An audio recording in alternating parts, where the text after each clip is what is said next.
श्री राम समर्थ। मार्च 13। परमात्मा के प्रति पूर्ण निष्ठा हो।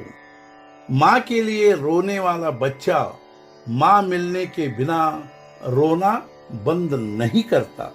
वैसे ही समाधान के लिए, आनंद के लिए तड़पने वाला हमारा जीव परमेश्वर प्राप्ति के बिना शांत नहीं रहता।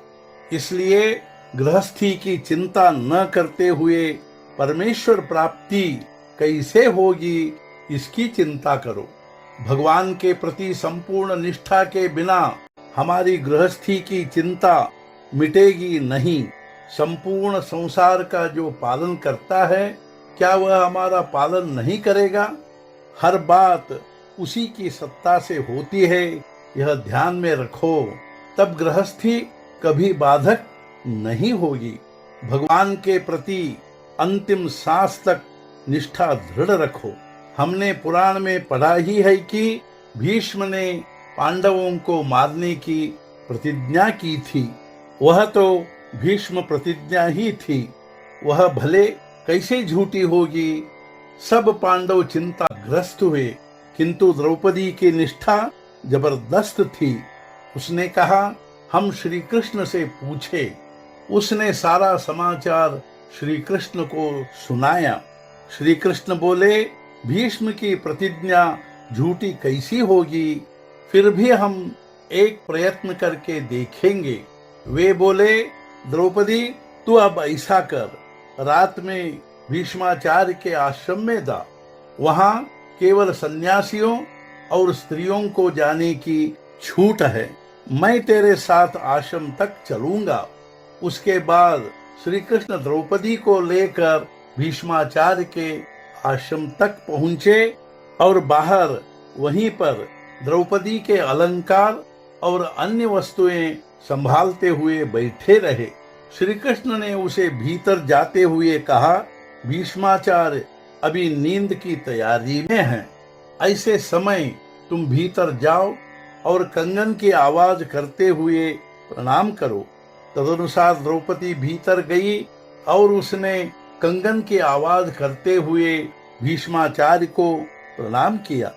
उन्होंने तुरंत उसे आशीर्वाद दिया, अखंड सुहागन बनी रहो। बाद में जब उन्होंने देखा तो द्रौपदी, तब उन्होंने कहा, द्रौपदी यह युक्ति तुम्हारी नहीं है, तुम्हारे साथ और कौन आया है बताओ। उसने कहा, मेरे साथ एक सेवक आया है, वह बाहर खड़ा है। भीष्माचार्य आश्रम से बाहर आए और उन्होंने देखा तो श्री कृष्ण को पहचाना, लेकिन अब जो काम करा लेना था वह तो हो गया था। इसलिए मैं कहता हूँ, परमात्मा पर पूर्ण निष्ठा रखो। इस निष्ठा में यदि कोई बाधक होता हो तो हमारा अभिमान, यह अभिमान सबके लिए घातक है। उसे हटाने और मिटाने के लिए ही भगवान को बार बार अवतार लेना पड़ता है। यह अभिमान की दूब नष्ट करने के लिए नामस्मरण के सिवाय कोई उपाय नहीं है। नामस्मरण पर भक्त प्रहलाद ने जैसी निष्ठा रखी थी, वैसी हम रखे। उसने नामस्मरण श्रद्धा से और निर्विषय होने के लिए किया। हमें भी वह विषय वासना के लिए नहीं लेना चाहिए। नाम के सिवाय और अन्य कोई बात सत्य नहीं है। आज का मुख्य विचार, नामस्मरण में स्त्री पुरुष, अमीर गरीब भेद नहीं है, केवल श्रद्धा से वह करना चाहिए। सद्गुरुनाथ महाराज की जय। जय जय रघुवीर समर्थ।